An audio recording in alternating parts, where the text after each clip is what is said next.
Good afternoon.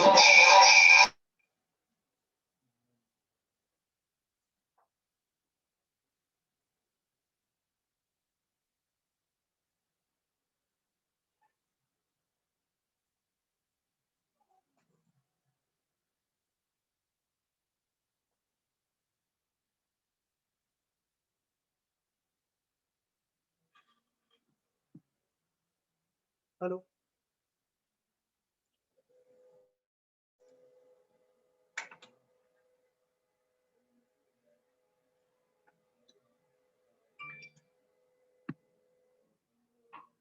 of ICI, that is ISA. After qualifying as a CA in 2004, he started his practice focusing solely on indirect taxes, that is excise, service tax, VAT, GST, etc. Custom law and SEZ are also area of his interest and specialization. Apart from original level practice, he has also exposure to appellate level practice up to the tribunal. So with this, I welcome CA Purvin sir to deliver his lecture. Thank you, sir, and welcome. Thank you.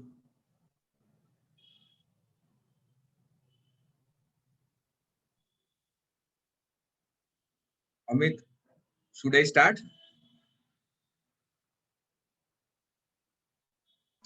Yes, sir. Thank you. Yatin, thank you for the introduction.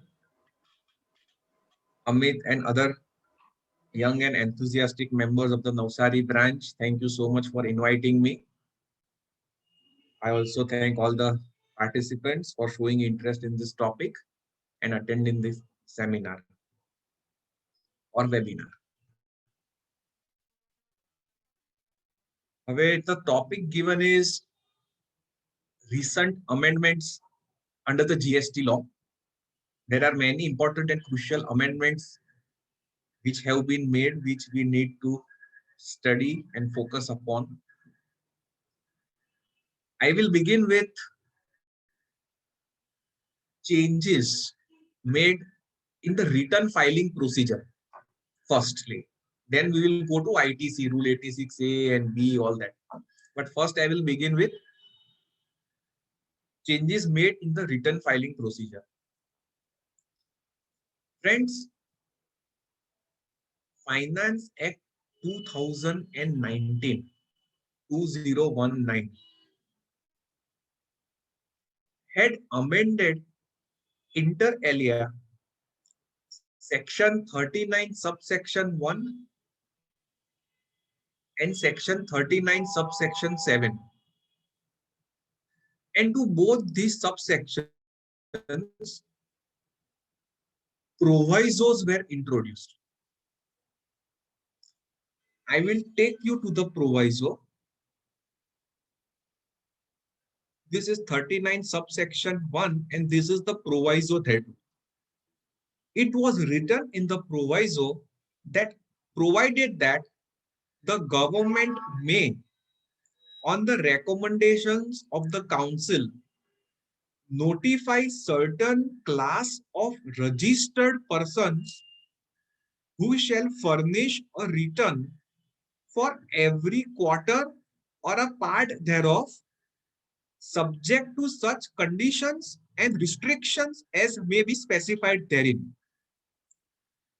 સૌથી પહેલા તો એવું કહ્યું કે government registered પર્સનનો એક ચોક્કસ વર્ગ notify કરશે જેઓને ત્રિમાસિક પત્રક એટલે કે ક્વાર્ટરલી રિટર્ન ફાઇલિંગ કરવાની છૂટ આપવામાં આવશે.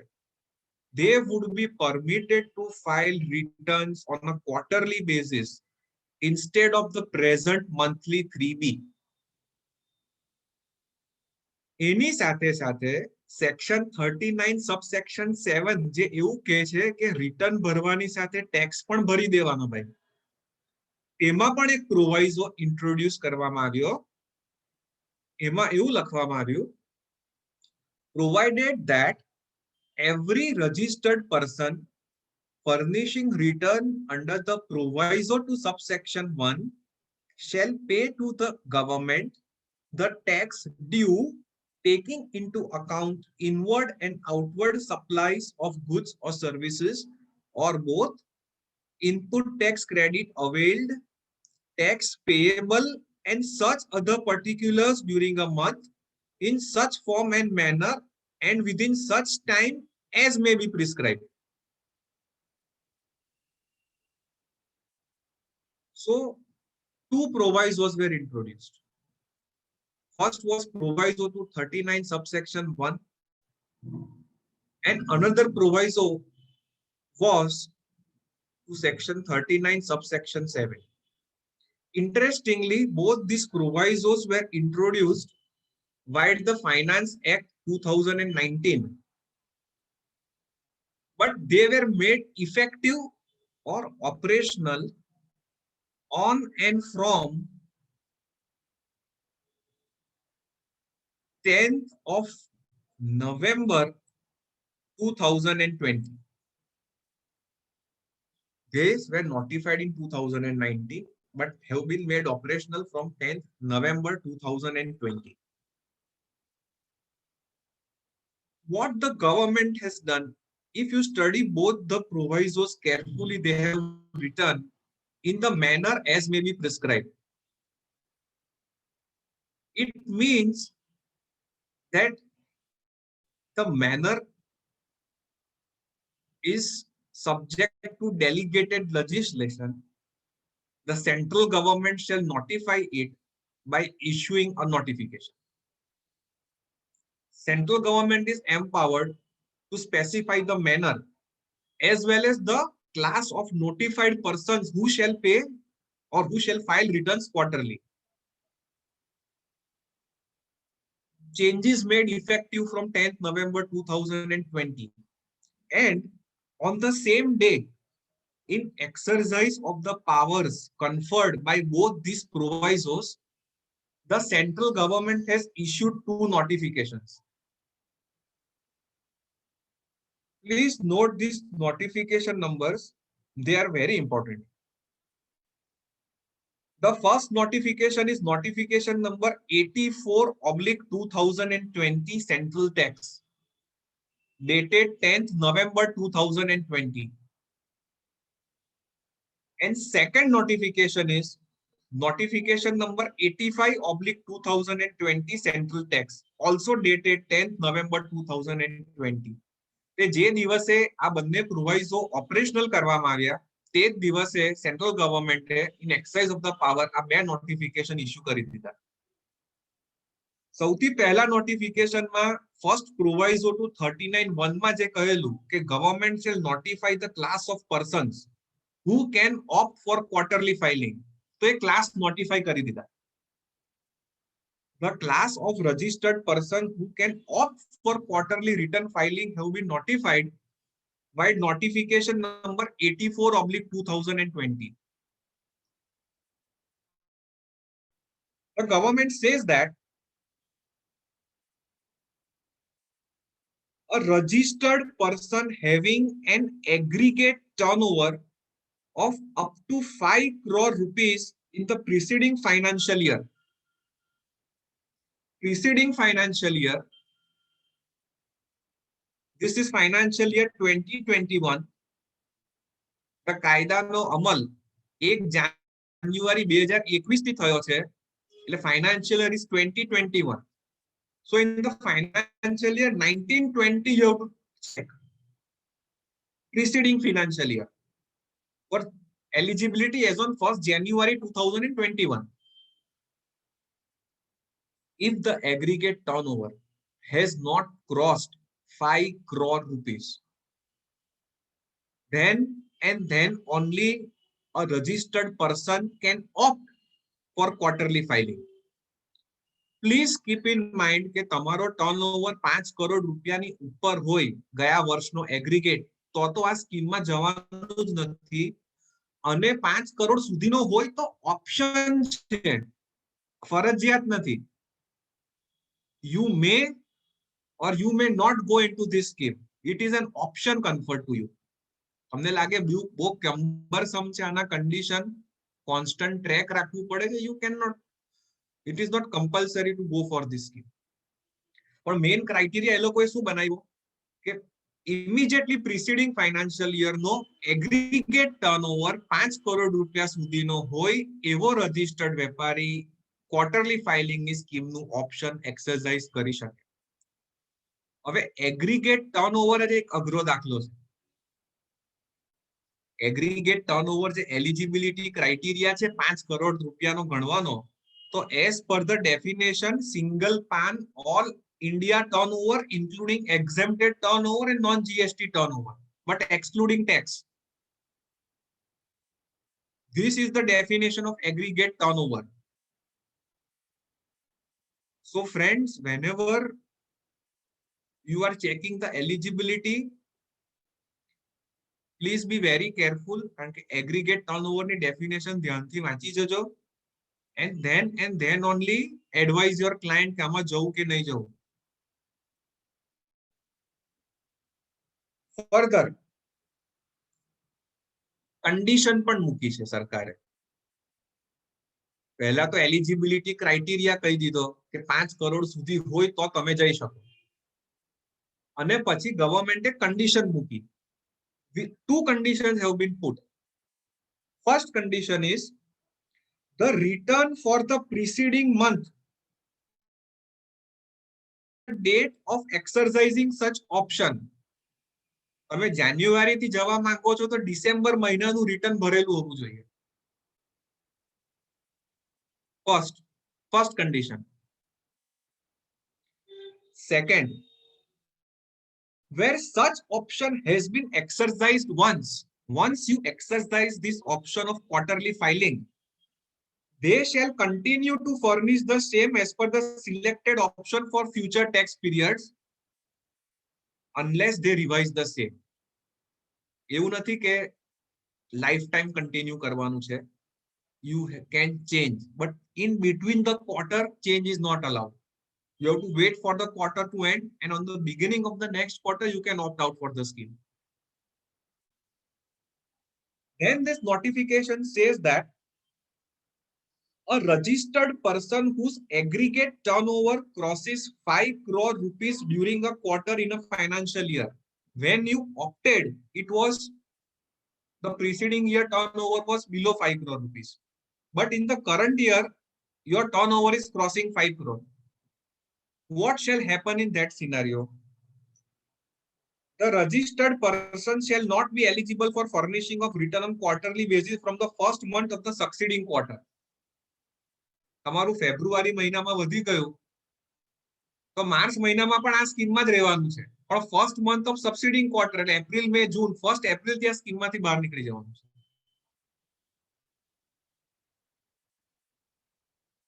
This notification, that is notification number 84/2020, serves one purpose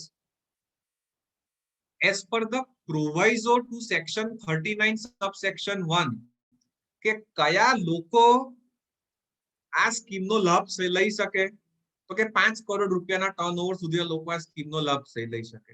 condition શું છે કે ઇમિડિયેટલી પ્રીસીડિંગ મંથનું રિટર્ન ભરેલું હોવું જોઈએ.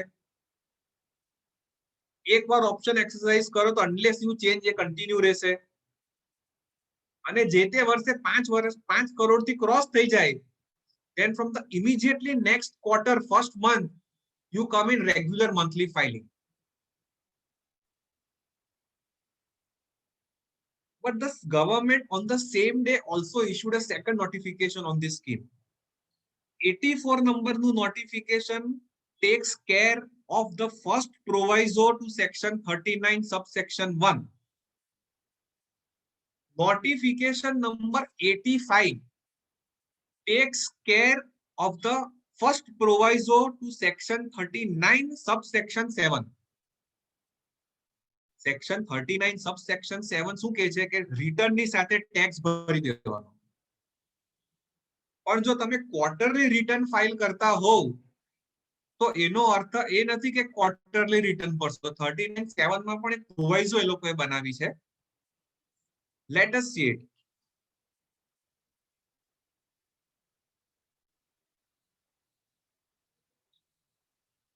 Registered person who have opted for filing quarterly return under the proviso to section 39 subsection 1 may in first month or second month or both the months of the quarter follow this special procedure.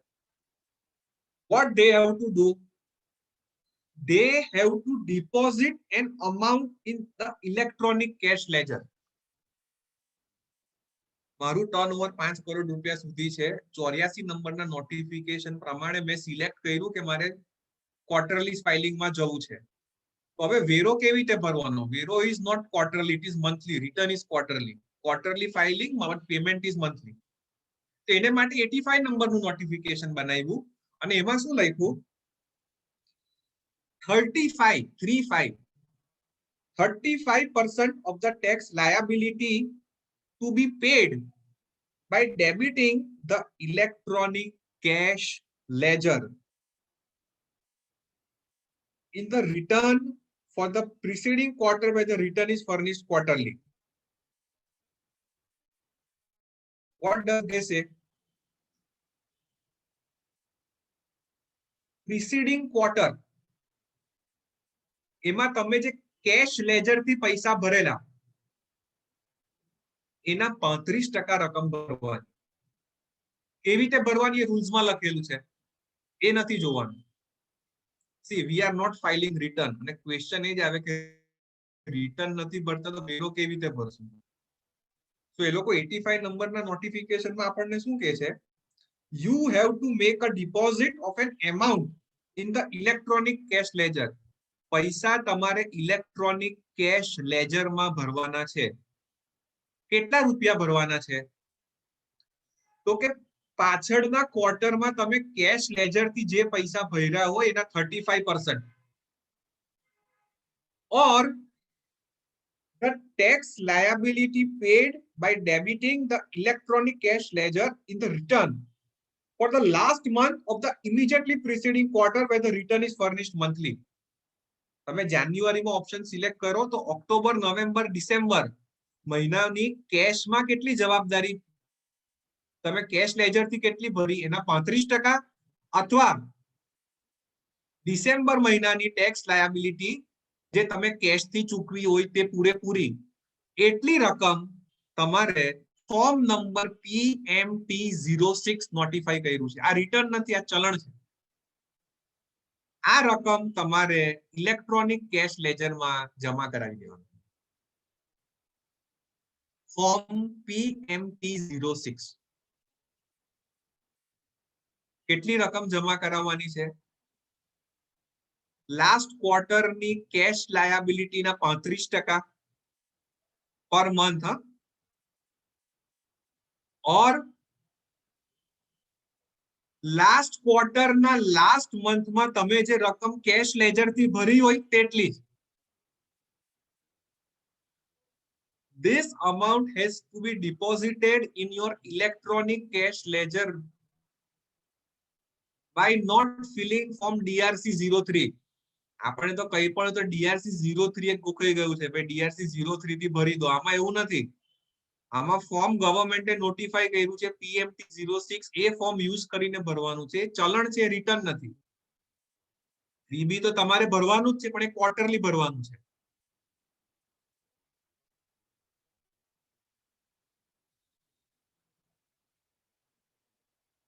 Then this 85 number notification says that it provides some relaxation.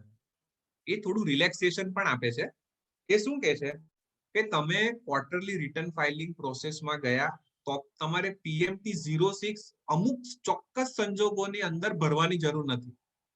તમારે straight હવે return ભરી દેવાનું. તમારે PMT 06 થી cache લેજરમાં પૈસા ભરવાની જરૂર નથી. So which are these circumstances?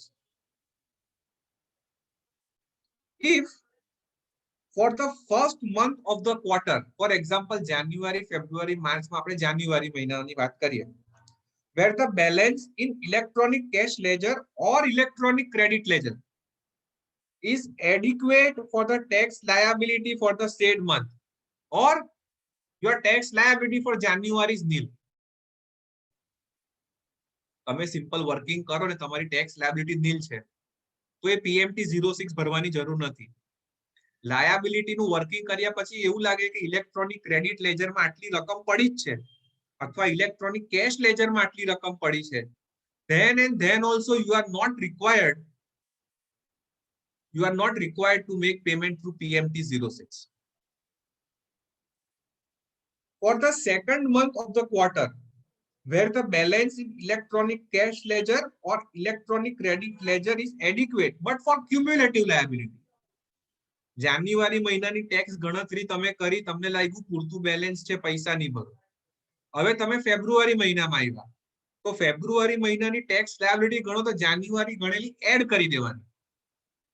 એટલે કે જાન્યુઆરી અને ફેબ્રુઆરીની tax liability, cumulative tax liability of January and February is squarely getting covered by the balance in electronic credit ledger or cash ledger. તો તમારે ફેબ્રુઆરીમાં પણ પૈસા ભરીને કામ નથી. Then directly you go to March મહિનો પતે એટલે સીધું 3 ભરી દેવાનું.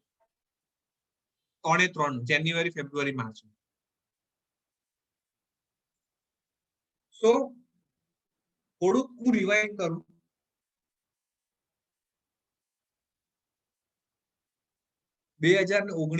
ની સાલમાં ફાઇનાન્સ એક્ટમાં ક્વાર્ટરલી રિટર્નની સુવિધા પૂરી પાડવાનો ગવર્નમેન્ટને વિચાર આવ્યો. 39(1) અને 39(7) માં બે પ્રોવિઝો ઉમેરાયા. 39(1) માં જે પ્રોવિઝો ઉમેરાયો એમાં 84 નંબરનું નોટિફિકેશન આવ્યું. 39(7) માં જે પ્રોવિઝો ઉમેરાયો એમાં 85 નંબરનું નોટિફિકેશન આવ્યું. 84 નંબરના નોટિફિકેશનમાં એવું લખાયું કે ક્વાર્ટરલી રિટર્ન ફાઇલિંગ કરવા માટે કઈ વ્યક્તિ એલિજિબલ છે. 5 કરોડ સુધી ટર્નઓવર હોય ગયા વર્ષનું તે વ્યક્તિ ક્વાર્ટરલી રિટર્ન ફાઇલિંગમાં એલિજિબલ છે. That is 84 notification. 85 નંબરના નોટિફિકેશનમાં એવું લખાયું કે once a person is ઓપ્ટેડ for this scheme તો એને કેટલો વેરો ભરવાનો. તો વેરો તો મંથલી જ ભરવાનો છે, પણ એમાં બે સ્લેબ આપ્યા છે કે either you pay 35% of the tax liability considering the preceding quarter, that is paid through cash ledger, or you pay entire tax liability paid through cash ledger for the immediate last month of the immediate preceding quarter. પછી એ 85 નંબરના નોટિફિકેશનમાં relaxation આપી દીધું કે ભાઈ તમારી પાસે પૂરતું cache balance અથવા ક્રેડિટ બેલેન્સ હોય અથવા તમારી ટેક્સ લાયબિલિટી નીલ હોય, then you did not opt for this PMT06 payment procedure. તમે સીધું 3B ફાઇલ કરજો, માર્ચ મહિનાની જે ટેક્સ લાયબિલિટી હોય તે ભરી દેજો. So this is the first proviso to 39(1), first proviso to 39(7), notification number 84 and notification number 85.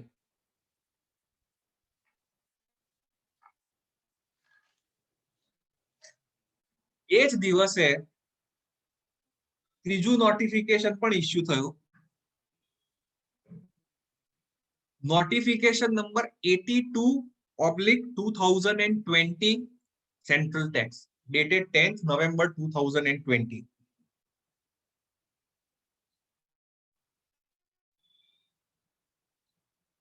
આ નોટિફિકેશનની અંદર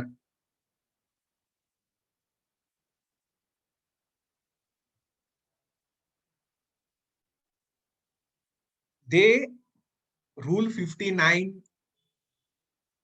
60, 61, 61A substitute કરવામાં આવ્યા. These are very intricately linked with this monthly payment and quarterly return filing scheme. So first I will read the rule as it is introduced. હું વાંચી રહ્યો છું rule 59 sub rule 2. Please listen carefully. The registered persons required to furnish return for every quarter under proviso to subsection 1 of section 39. એટલે કે જે લોકો આ quarterly રિટર્નની filing સ્કીમમાં ગયા છે તેઓ they may furnish the details of such outward supplies of goods or services or both to a registered person. That is, you understand કે GSTR 1 ની વાત કરી રહ્યા છે. આઉટવર્ડ સપ્લાય નું તો એક જ રિટર્ન છે 1. as he may consider necessary for the first and second months of a quarter. જો જાન્યુઆરી ફેબ્રુઆરી માર્ચની વાત કરીએ તો જાન્યુઆરી અને ફેબ્રુઆરીમાં જે આઉટવર્ડ સપ્લાય કરવામાં આવી છે તેનું રિટર્ન કેવી રીતે ભરવું એની વાત છે. up to a cumulative value of 50 lakh rupees in each of the 2 months. દરેક મહિનાના 50 લાખ રૂપિયાના વેચાણ સુધી. Using invoice furnishing facility. Invoice furnishing facility is an alternative to GSTR1. એ વ્યક્તિએ ક્વાર્ટર પતે એટલે GSTR1 ભરવાનું છે. પણ એ વ્યક્તિના જે કસ્ટમર્સ છે તે લોકોને આઈટીસી મળી રહે, એ લોકોના 2A માં દેખાય એટલે ગવર્નમેન્ટે IFF invoice furnishing facility introduce કરી છે. પણ એમાં 50 લાખ રૂપિયાની એક કેપ રાખવામાં આવી છે કે ત્યાં સુધી જ IFF ચાલે, એની ઉપર રેગ્યુલર GSTR1 જ ભરવું પડે જતું હોય તો. પહેલા ક્વાર્ટરના 2 મહિના, ક્વાર્ટરના ત્રીજા મહિનાની વાત નથી કરી કારણ કે ત્રીજા મહિના વખતે તો 1 ડ્યુ થઈ જાય.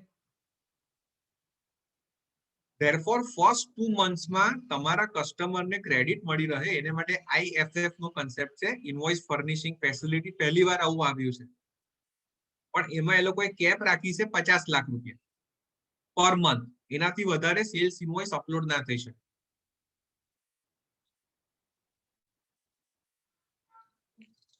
And once you have uploaded in IFF, you need not repeat those transactions when you are filing GSTR1. પાછા GSTR1 જ્યારે ક્વાર્ટરનું ભરો ત્યારે પહેલા 2 મહિના જેને IFF થઈ ગયા છે એનું એ પાછા બતાવવાની જરૂર નથી. પણ જે લોકોનું ટર્નઓવર 5 કરોડ રૂપિયાથી ઓછું છે અને જે લોકો આ સ્કીમમાં નથી ગયા તે લોકોના GSTR1 નું શું?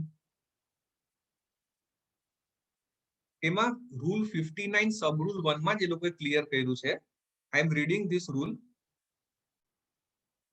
Every registered person other than a person referred to in section 14 of the IGST Act.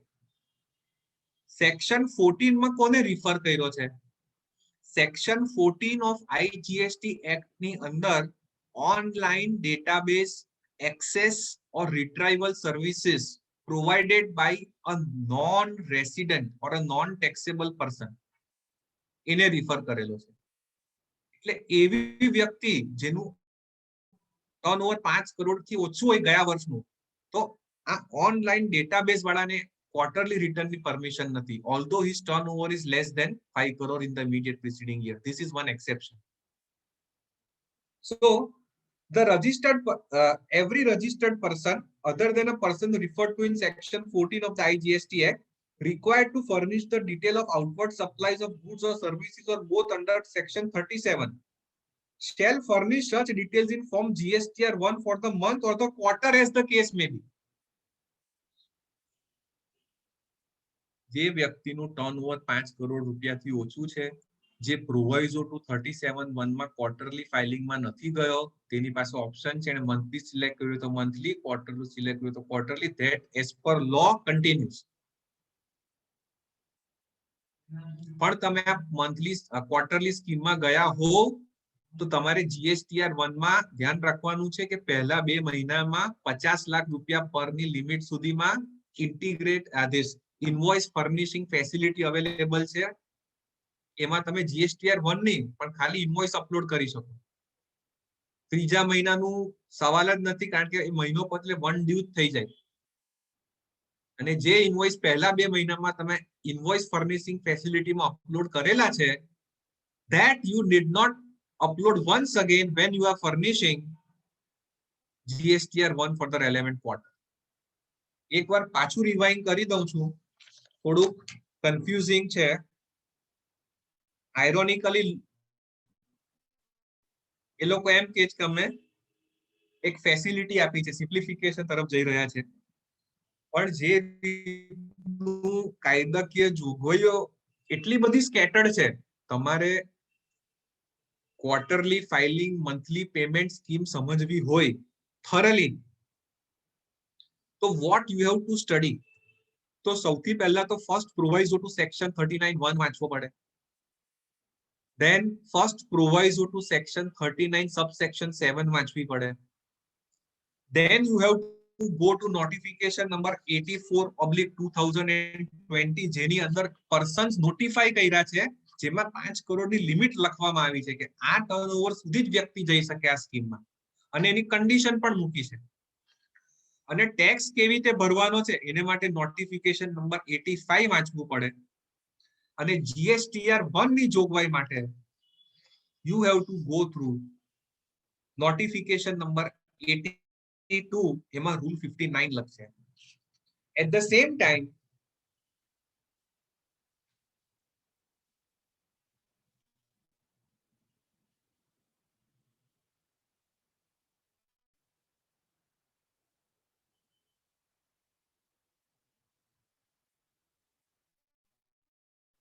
you have also to go to a newly introduced rule, Rule 61 capital A. So the question is, what is 61 capital A? Listen carefully. I have covered everything in my presentation.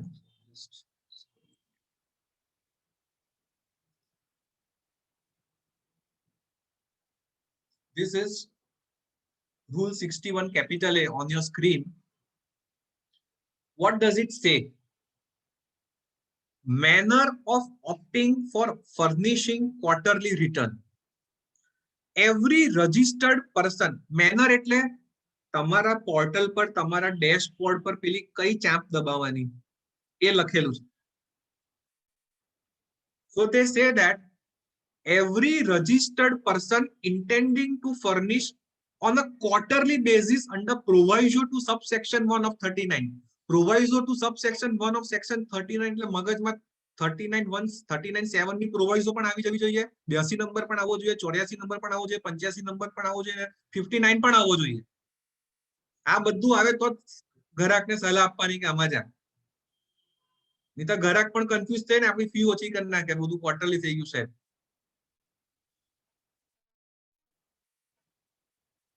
So every registered person intending to furnish return on a quarterly basis under proviso to subsection 1 of section 39 shall, in accordance with the conditions and restrictions notified in this regard, indicate his preference for furnishing of return on a quarterly basis electronically on the common portal from the first day of the second month of the preceding quarter. First day of the second month of the preceding quarter. 1 November થી લઈને till the last day of the first month of the quarter. 31 જાન્યુઆરી સુધી. 1 November 2020 થી લઈને 31 જાન્યુઆરી 2011 સુધી તમે વિચાર કરી શકો કે હું આમાં જાઉં કે નહીં જાઉં. જવાનું તો ક્વાર્ટર વાઇઝ જ છે, જાન્યુઆરી, ફેબ્રુઆરી, માર્ચ, પણ ઓપ્શન એક્સરસાઇઝ કરવા માટે તમને આટલો બધો સમયગાળો આપ્યો છે. બોલો 2 મહિના આપ્યા છે. અને અમિતભાઈ કહે કે 2 કલાકમાં સાહેબ સમજાવી દો. કેમ મેળ પડે? 2 મહિના સુધી યુ ટેક યોર ટાઈમ. જે જ્યોતિષીને પૂછવું હોય તો પૂછી દો કે સાહેબ મને ફળશે કે નહીં ફળશે, એન્ડ ધેન યુ ભગવાનનું નામ દઈને આ સ્કીમમાં જજો. Provided that where such option has been exercised once, the said registered person shall continue to furnish the return on a quarterly basis for future tax period unless the said registered person, of course, પેલી condition violet થઈ જાય, એનું turnover 5 કરોડથી વધી જાય અથવા CO મોટો બહાર નીકળી જાય.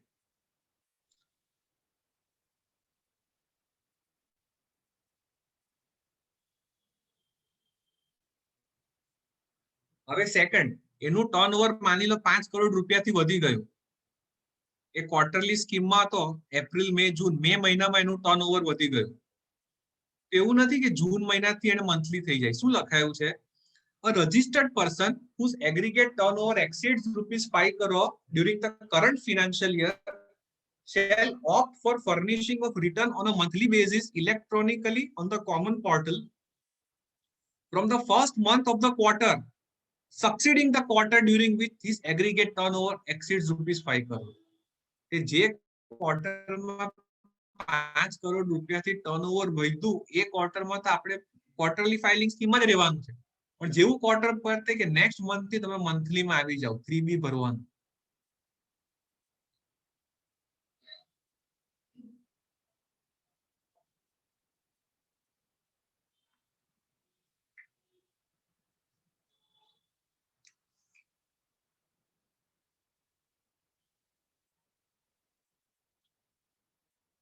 Now we will slightly touch rule 61. એ પણ amendment જ છે ને આ સ્કીમને લાગતો છે.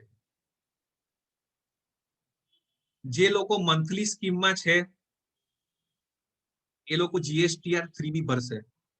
They have amended rule 61 and they have said that GSTR 3B is a return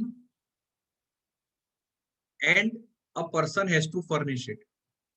પણ જે લોકો ક્વાર્ટરલી રિટર્નમાં ગયા છે તો એ લોકો ક્વાર્ટર પતશે ને પછી કયું રિટર્ન ભરશે? 3B જ ભરશે કે આવા લોકો માટે કોઈ અલગ રિટર્ન નોટિફાઈ થયું છે?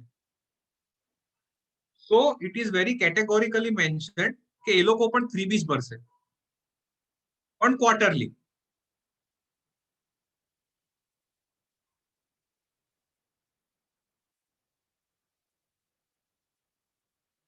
ગુજરાત રાજ્યના વેપારીઓ માટે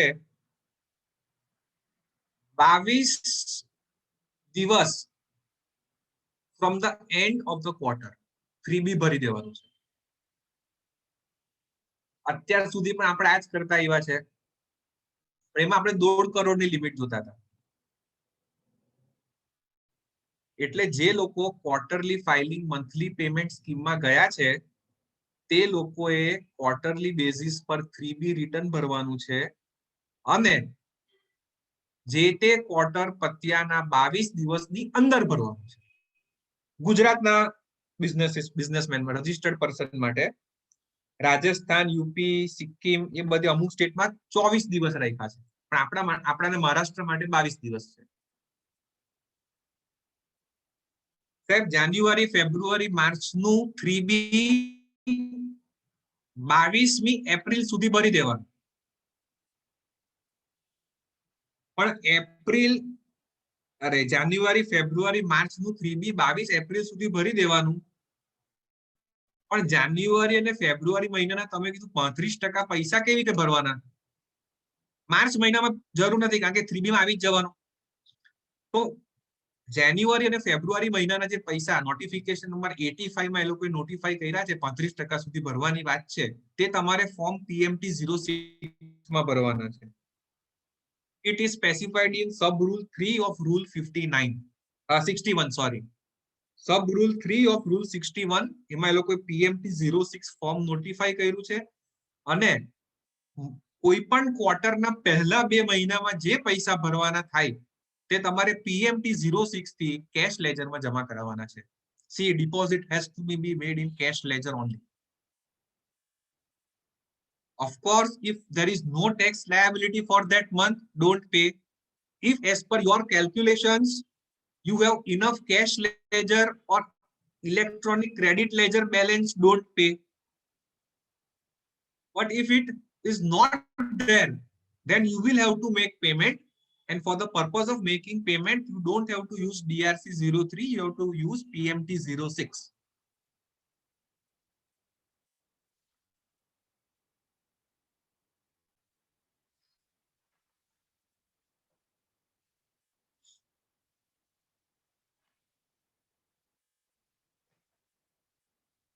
So once again, this scheme is a benevolent scheme. પણ એવું નથી કે એક જ સેક્શન કે એક જ રૂલ કે એક જ સર્ક્યુલર કે એક જ નોટિફિકેશન વાંચીએ એટલે આના બધા જ પાસા all aspects become clear.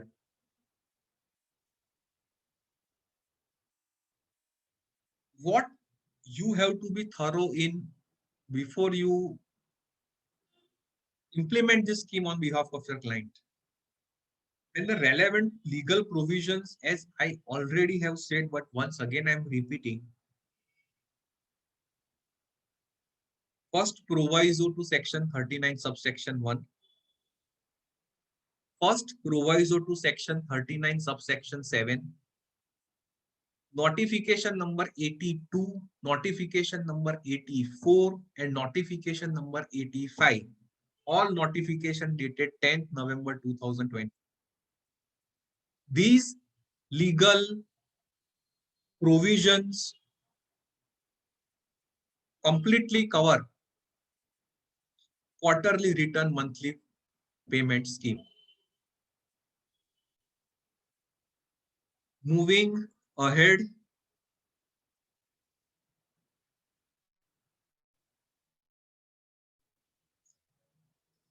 we come to Rule 86 capital A, which has been the subject matter of litigation and writ petition in several high courts, including the Gujarat High Court.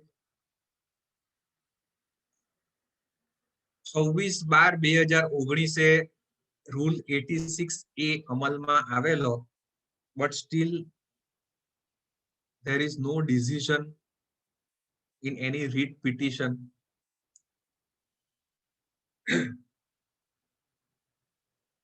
86A and 86B both restrict otherwise eligible input tax credit of a registered person. 86 capital A તમારા input credit ledger or electronic credit ledger માં જે credit દેખાય છે તે તમામ credit અથવા a portion of it block કરવાની સત્તા આપે છે પ્રિસ્ક્રાઇબ્ડ ઓથોરિટીને. ક્રેડિટ બ્લોક કરવી એટલે રિટર્ન ફાઇલ કરતી વખતે it is not available for appropriation, as if it is not there. તો આની કઈ રીતની જોગવાઈ છે ક્રેડિટ બ્લોકેજની તે સમજવાની કોશિશ કરીએ. રૂલ 86A સબ રૂલ 1 પ્રિસ્ક્રાઇબ્ડ ઓથોરિટીની વાત કરે છે કે who can block the credit. તો કે the commissioner or an officer authorized by him in this behalf, not below the rank of an assistant commissioner. એટલે superintendent કે inspector ના કરી શકે. Either the commissioner or the ACDC. Generally આ લોકો એક general office order common કાઢે છે દરેક કમિશનરેટ કે 86A1 ની રૂએ હું મારા AC ને ઓથોરાઇઝ કરું છું. No commissioner has the time to view your credit ledger and block it. It is delegated to the AC or the deputy commissioner. But the important thing is having reasons to believe. He must have reasons to believe કે X amount ની input tax credit block થવા પાત્ર છે. So which are the trigger points? એને એવું ક્યારે લાગી શકે કોઈ અધિકારીને કે આની ક્રેડિટ બ્લોક કરવી જોઈએ? તો એમાં A, B, C, D એવી રીતે એ લોકોએ સિચ્યુએશન આપ્યા છે. Let us try to study them. A.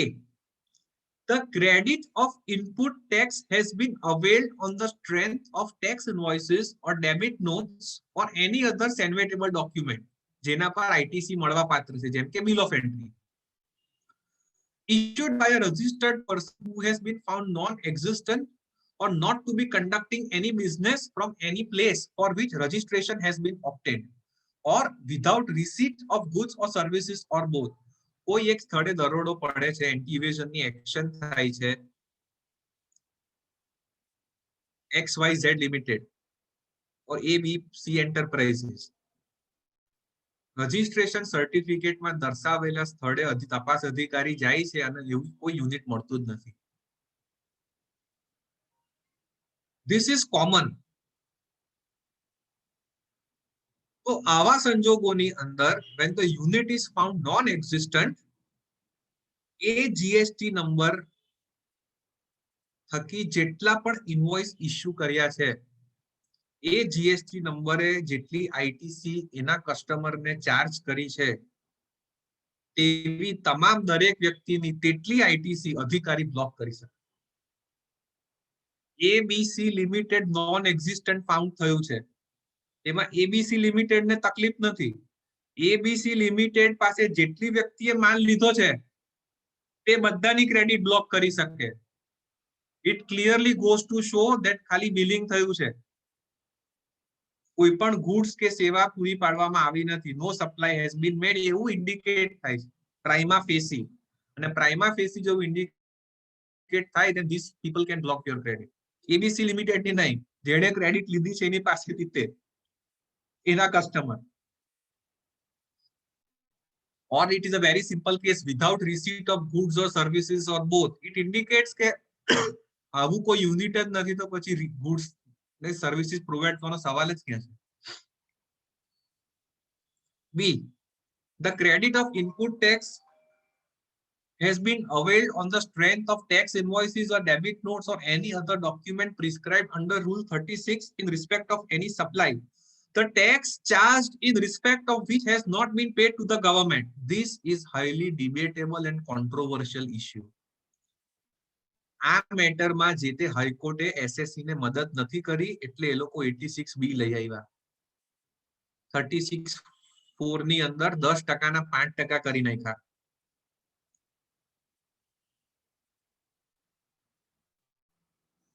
Section 16 બહુ ક્લિયરલી લખે છે કે તમારા સપ્લાયરે જો રિટર્ન નહીં ભર્યું હોય અને ટેક્સ પેમેન્ટ નહીં કર્યું હોય તો તમને ક્રેડિટ મળે નહીં. This is written under the GST law which is passed by the parliament and assented to by the president. આવી જોગવાઈ ક્યારેય પણ સર્વિસ ટેક્સ કે સેન્ટ્રલ એક્સાઇઝ ના કાયદામાં નહોતી. સેન્ટ્રલ એક્સાઇઝમાં n નંબર ઓફ ડિસિઝન્સ છે કે એકવાર એક મેન્યુફેક્ચરર પાસે સેન્વેટેબલ ઇનવોઇસ હોય અને ગુડ્સ આવ્યાના પુરાવા હોય તો એના સપ્લાયરે એક્સાઇઝ ડ્યુટી ભરી છે કે નથી ભરી એનાથી મેન્યુફેક્ચરરની સેન્વેટ ક્રેડિટને કોઈ અસર થતી નથી. જો સપ્લાયરે નહીં ભરી હોય તો ડિપાર્ટમેન્ટ સપ્લાયર પાસે રિકવરી કરે, પણ એ રિસિપિયન્ટને એવું નહીં કહી શકે કે since your supplier hasn't paid we shall be denying you the SENVAT credit. આવા n નંબર ઓફ જજમેન્ટ્સ છે. ડિપાર્ટમેન્ટ આ વ્યૂ એક્સેપ્ટ કર્યો છે, પણ એનું સૌથી મોટું ડિસ્ટિંગ્વિશિંગ ફેક્ટર એ છે કે સેન્ટ્રલ એક્સાઇઝ લોમાં કે એની અંદર બનેલા સેન્વેટ નિયમોમાં એવી કશે પણ જોગવાઈ નથી કે નહીં મળે. જો વેટ કાયદાની વાત કરીએ તો વેટ એક્ટ ની અંદર સ્પેસિફિક જોગવાઈ છે કે તમારી પાસેથી ઉઘરાવેલ વેરો વેચનાર વેપારી સરકારી તિજોરીમાં જમા નહીં કરાવે તો ખરીદનાર વેપારીને ઇનપુટ ટેક્સ ક્રેડિટ મળશે નહીં. This provision was challenged and the legal validity thereof was upheld by the Gujarat High Court. એટલે કાયદામાં આવી જો કોઈ પણ જોગવાઈ હોય કે તમારો સપ્લાયર વેરો ભરે તો જ તમને ક્રેડિટ મળે, it is not unreasonable. The law in this regard has been settled. પણ જો કોઈ આમાંથી જેટલા પાર્ટિસિપન્ટ્સ માંથી કોઈ વેટ અસેસમેન્ટમાં હાજર થયું હોય તો એમને આઈડિયા હશે કે ઓફિસર ડીલર લેજરમાંથી જે મિસમેચ હોય કે જે નથી દેખાતી તેમાં આપણને તક આપે છે કે ભાઈ જે તે વેપારીનું તું છે ને રિટર્ન લઈ આવ, ચલણ લઈ આવ ને ગણતરી લઈ આવ, અથવા એના અધિકારી પાસે લખાવી દે કે આ ડિફોલ્ટર નથી, આ તો એના આકારણી આદેશ લઈ આવ, then I will allow you the credit. અને એસેસમેન્ટ તો જે તે વર્ષ પત્યાના ઓછામાં ઓછા 2.5-3 વર્ષ પછી થાય છે. એટલે આ જોગવાઈ વેટ કાયદામાં હતી, but they were being implemented in a very judicious and SSE friendly, fair and transparent and just manner. જ્યારે જીએસટી કાયદો આ બાબતમાં મેથેમેટિકલ મોડમાં જતો રહ્યો છે અને રિયલ ટાઈમ અસેસીને હેરાન પરેશાન કરે છે. 2B માં નથી, તમને નહીં મળે. પેટમાં કેવું હતું, 2.5 વર્ષ રહીને તમને એક તક આપ્યા પછી નામંજૂર કરતા. આમાં તો રિયલ ટાઈમ છે. રિયલ ટાઈમ કેમ છે? કારણ કે આનો નોટિસ જો મિસમેચ થાય તો નોટિસ કયા ફોર્મેટમાં આપી, કેટલા દિવસમાં આપી, એનો પણ નિયમ બનાવી દીધો છે. I will come to it. So the provisions of section 16, unless someone challenges it vis-a-vis the constitution,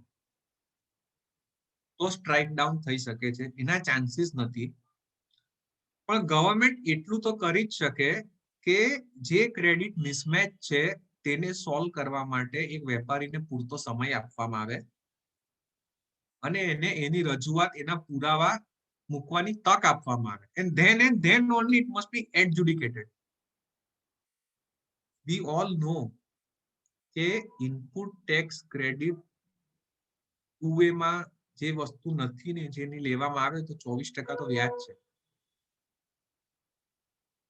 It is too high. Plus પેનલ્ટીની જોગવાઈ છે.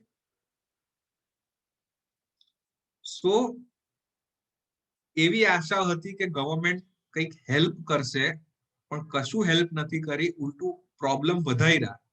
આ પોઈન્ટ બી માં શું લખ્યું છે કે અધિકારીને એવું લાગે કે સામેવાળી વ્યક્તિએ ટેક્સ નથી ભર્યો. એવું નથી લખતા કે ઇનવોઇસ બોગસ છે, સપ્લાય નથી થઈ, એ તો પોઈન્ટ એમાં લખી દીધું. બધું જ જેન્યુઇન છે. ઓર શબ્દ વાપરો છે. સપ્લાય જેન્યુઇન છે, બિલો છે, ઈવે બિલ છે. ફક્ત પ્રોબ્લેમ એટલો છે કે કોઈ કારણસર સપ્લાયરે ટેક્સ નથી ભર્યો તો અધિકારી રિસિપિયન્ટની ટેક્સ ક્રેડિટ બ્લોક કરી દેશે. તમે યુઝ ના કરી શકો. Third point, the registered person availing the credit of input tax has been found non-existent or not to be conducting any business from any place for which registration has been obtained. First point એના supplier નો હતો. આ point એનો પોતાનો છે કે એને ત્યાં જઈને આવ્યા તો ખાલી પાર્ટી હતું, બાકી કઈ નહોતું, અથવા પાર્ટી પણ નહોતું. સુરતમાં એક બનાવ બનેલો જેમાં EOU ચાલુ થયેલું વાસીમાં. 4 વર્ષ રહીને કરોડો રૂપિયાનું એને રિબેટ આપી દીધું. ત્યાર પછી ખબર પડી કે જે જગ્યાનું સરનામું હતું ત્યાં વાસીની ખાડી હતી. ખાડી એવી કોઈ જગ્યા જ નહોતી, ત્યાં પાણી હતું. Non existent place. પણ આ ઘણા વર્ષો પછી ખબર પડે. એટલે આવું બધું ચાલ્યા કરે ડિપાર્ટમેન્ટ સાથે. Now they are very cautious. ડી, the registered person availing any credit of input tax is not in possession of a tax invoice or a debit note or any other document. This is fair. તમારી પાસે debit credit not નથી, tax invoice નથી, તમે existent નથી, તમારો supplier existent નથી, બધું કબૂલ મંજૂર છે. બ્લોક કરી નાખો, મારી નાખો. પણ આ વાંધો છે કે મારી પાસે ટેક્સ ઇનવોઇસ છે, મારી પાસે ઈવે બિલ છે, મારી પાસે કેમેરામાં રેકોર્ડિંગ છે, હું સોગંદનામું કરી આપું સાહેબ, પણ પેલાય નથી ભર્યો, મારું શું થોડા બ્લોક કરો છો? પણ they can do it.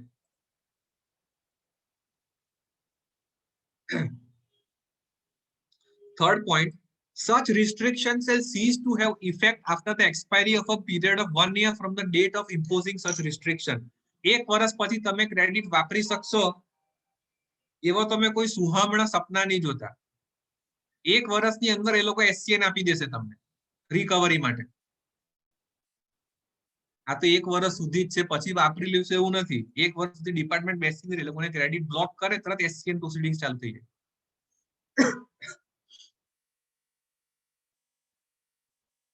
So this was regarding Rule 86 capital A. Now we cover newly introduced Rule 86B. નવા વર્ષનું નવલું નજરાણું 1/1/2021 થી અમલમાં આવ્યું છે. હવે શું કહેવા માંગે છે?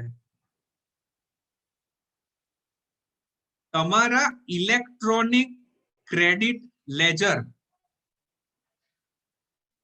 માં ગમે તેટલી ક્રેડિટ હોય જે હોય તે બ્લોક પણ કરવામાં નથી આવી, પણ તમારી output tax liability for example 1 lakh રૂપિયા છે અને મારી પાસે ઇલેક્ટ્રોનિક ક્રેડિટ લેજરમાં 10 લાખ રૂપિયા પડ્યા છે. ઇલેક્ટ્રોનિક ક્રેડિટ લેજરમાં 10 લાખ રૂપિયા છે અને મારે ખાલી લાખ રૂપિયા જ આ મહિનાની આઉટપુટ ટેક્સ લાયબિલિટી છે. પણ because of this rule 86 capital B, I cannot use ITC to discharge more than 99% of my output tax liability. Lakh રૂપિયાની મારી જવાબદારી છે, 99,000 રૂપિયા ભરવા માટે આઈટીસી હું યુઝ કરી શકું, બાકીના 1,000 રૂપિયા મારે કેશ લેજરમાંથી વાપરવા પડશે, ઓલ્ધો મારી પાસે આઈટીસી પડી છે તો. Output tax liability not exceeding 99% cannot be used for discharging output tax liability. So let us read this rule verbatim. Notwithstanding anything contained in these rules, the registered person shall not use the amount available in the electronic credit ledger to discharge his liability towards output tax in excess of 99% of such tax liability. Such tax liability, output tax liability. In cases where the value of taxable supply other than exempt supply and zero rated supply in a month exceed 50 lakh rupees. कोई एक registered व्यापारी है, कोई एक month में 50 लाख रुपया थी अंदर 90 where the value other than exempt exceed 50 lakh રૂપિયા થી ઉપર વેચાણ કર્યું. This is basically to come bogus billing scam, જેમાં લોકો કરોડો રૂપિયાની બિલ બનાવી દે, આઈટીસી પાસ ઓન કરી દે અને સામે આઈટીસી બોગસ લઈ પણ લે.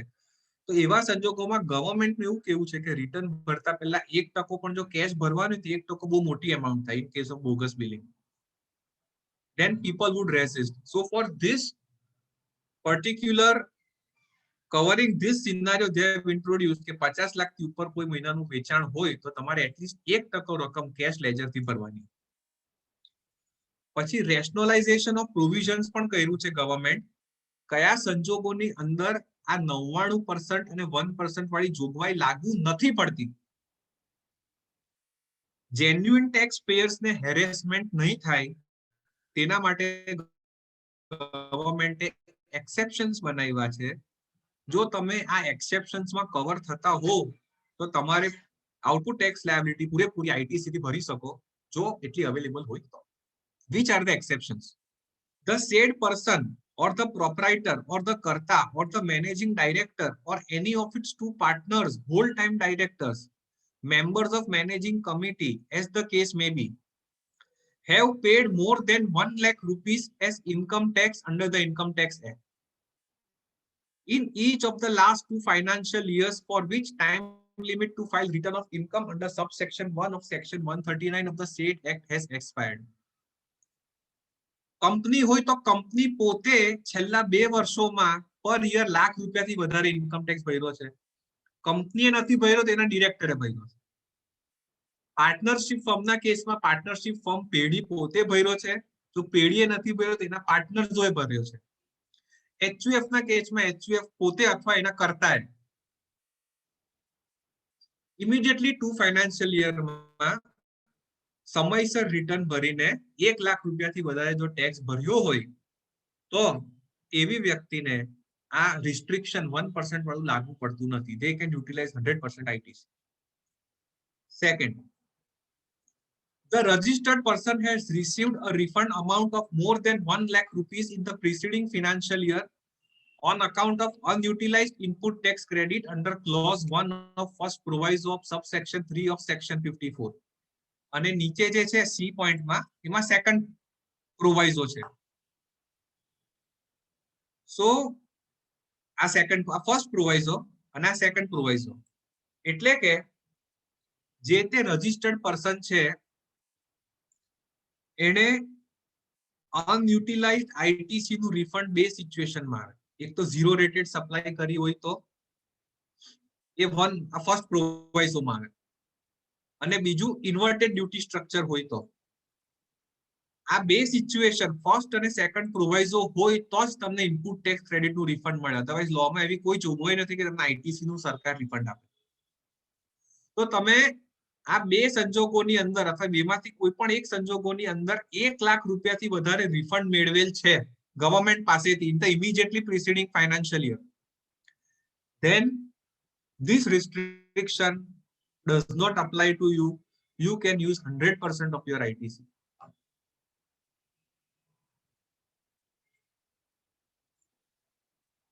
Third, the registered person has discharged his liability towards output tax through the electronic cash ledger for an amount which is in excess of 1% of total output tax liability applied cumulatively up to the said month in the current financial year. જે તે મહિનાની વાત છે એ મહિના સુધીમાં વર્ષની શરૂઆતથી એ month સુધીમાં ઓલરેડી એને કેશ લેજરથી કેટલી રકમ ભરી છે તો કે એની ક્યુમ્યુલેટિવ ટેક્સ લાયબિલિટીના 1% અથવા વધુ. then also this restriction doesn't apply to him. એટલે ઘણા બધા એક્સેપ્શન છે અને આ કાયદો એને લાગે જેનું મંથલી 50 લાખથી વધારે વેચાણ હોય એટલે વર્ષે 6 કરોડ રૂપિયા ટર્નઓવર થયું તો આવા કેસમાં જનરલી લાખ રૂપિયાથી વધારે ઇન્કમ ટેક્સ નું પેમેન્ટ તો થતું જ હોય છે. એટલે most probably to most of the assessees this provision will not harass except for a selected. જો જેન્યુઇન કેસીસમાં ઓછા જેન્યુઇન કેસીસમાં હેરેસમેન્ટ થશે અને બોગસ બિલિંગ વાળાને ઝટકો લાગશે આમાં. આ લોકો એટલા શ્રૂડ છે, they know that some advocate or some industry of body, કારણ કે આ લોકો seamless credit flow ની વાત કરતા આવ્યા છે જીએસટી માં કે ક્રેડિટ આઈટીસી seamlessly flow થશે અને 86B માં એ seamless flow ની વાતથી આખા લોકો રિવર્સ જઈ રહ્યા છે. એટલે they know that these provisions shall be challenged in the appropriate court. એટલે નીચે એવું લખ્યું છે, provided further that the commissioner or an officer authorized by him in this behalf may remove the said restriction after such verification and such safeguards as he may deem fit. એટલે એ લોકો એવું કહેવા માંગે છે કે these are not absolute. genuine cases માં commissioner આ restriction હટાવી શકે. એટલે જજ સાહેબ ને કહેવાય કે સાહેબ એબ્સોલ્યુટ થોડી છે, જો જેન્યુઇન કેસ છે તમે હટાવી દેશો, પાવર આપેલો જ છે. હવે આપણને ખબર છે કે કમિશનર કયો કમિશનર હટાવવાનો છે ને કોણ જવાનું છે. So this was the provision regarding 86B. 86 capital A credit blockage નું છે. 86 capital B 1% તમારે કેશ થી જ પૈસા ભરવા પડે એની જોગવાઈ છે. And now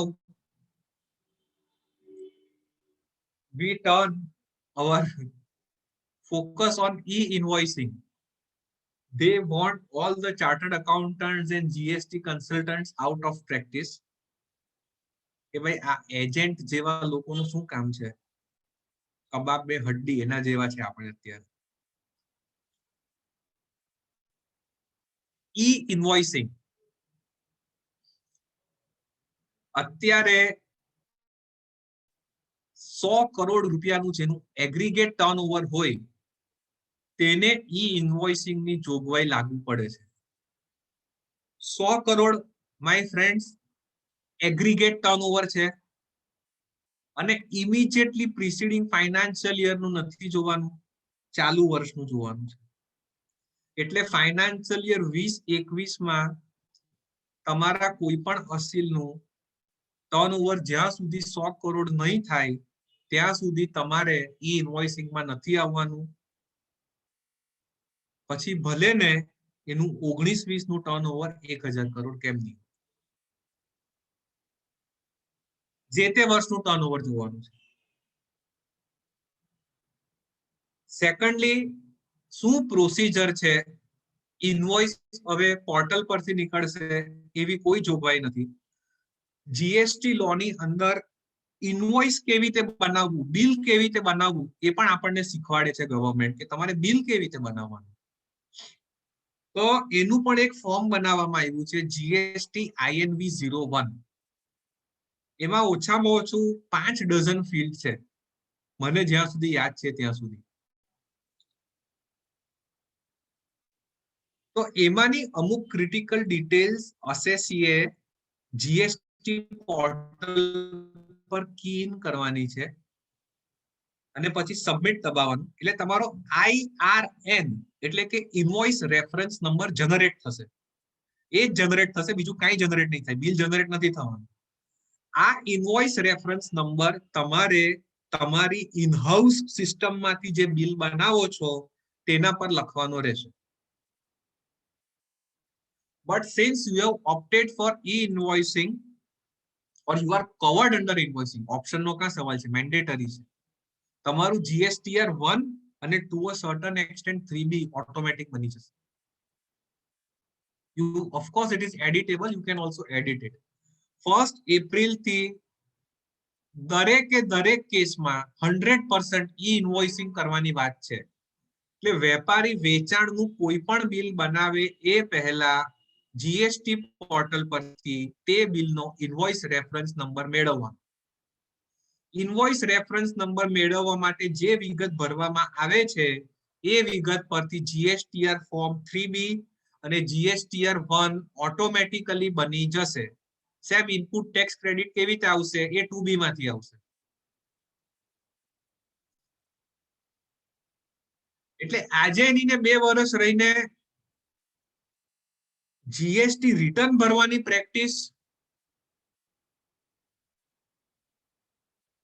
ઘણી ઓછી થઈ હશે. We will be out of business. Of course જે લોકો જીએસટી ઓડિટ કરે છે, ઓડિટ તો સીએ જ કરી શકે, લિટિગેશન છે એ બધા રહેશે, પણ ખાલી જીએસટી ભરવા રિટર્ન ભરવાની જે પ્રેક્ટિસ છે, જે મેઇન બ્રેડ એન્ડ બટર તે અફેક્ટ થશે. ઇન્કમ ટેક્સ ની અંદર પણ રિટર્ન ઓટોમેટિક બની જાય એવું પેલા બેન કહેતા હતા ગયા બજેટમાં, ઓટો પોપઅપ થશે. આ વર્ષે શું નવલી જોગવાઈઓ આવે છે એ જોશું. કોને ઈ ઇનવોઇસિંગ ની જોગવાઈ લાગુ નથી પડતી? તો કે સ્પેશિયલ ઇકોનોમિક ઝોનનું એકમ હોય અથવા બેન્કિંગ કંપની હોય, ફાઇનાન્શિયલ ઇન્સ્ટિટ્યુશન હોય, એનબીએફસી હોય, જીટીએ હોય, પેસેન્જર ટ્રાન્સપોર્ટેશન સર્વિસ હોય, અથવા મલ્ટીપ્લેક્સમાં જે લોકો ટિકિટ્સ ઇસ્યુ કરતા હોય, એક્ઝિબિટર, તે લોકોને ઈ ઇનવોઇસિંગ ની જોગવાઈ લાગુ પડતી નથી. એ લોકોએ કોઈ આઈઆરએન નંબર મેળવવાનો નથી, ભલે એ લોકોનું ટર્નઓવર 100 કરોડ રૂપિયાથી વધારે હોય.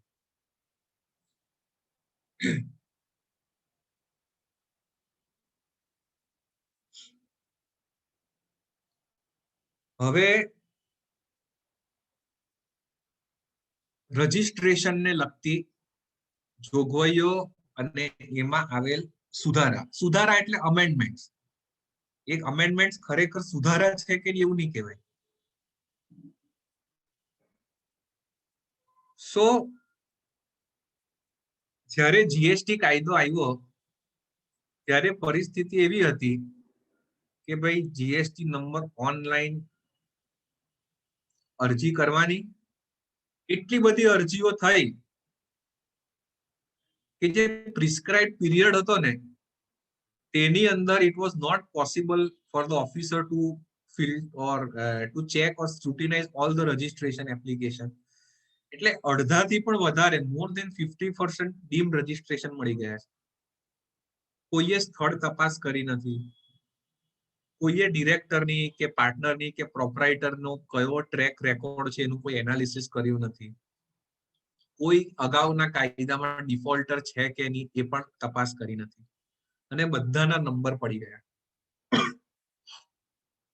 કોઈ પણ ઇનડાયરેક્ટ ટેક્સ નો કાયદો હોય, રજિસ્ટ્રેશન લઈએ એની હેઠળ, વેટ હોય, સર્વિસ ટેક્સ હોય, સેન્ટ્રલ એક્સાઇઝ હોય, જીએસટી હોય, એનું જે નોંધણી પ્રમાણપત્ર છે, registration certificate, it is a licence two collect tax on behalf of the government.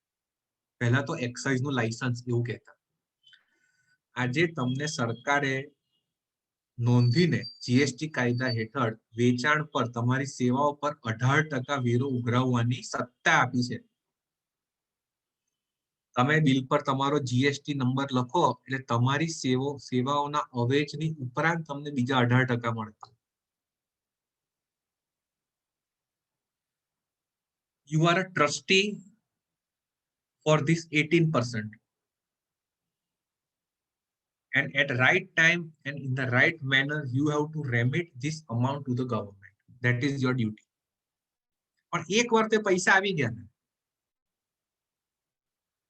it can be exorbitant figure, કારણ કે આ તો વેચાણ પર ચાલે. વેચાણનો 18% એટલે નફો 2-3% રહ્યો છે.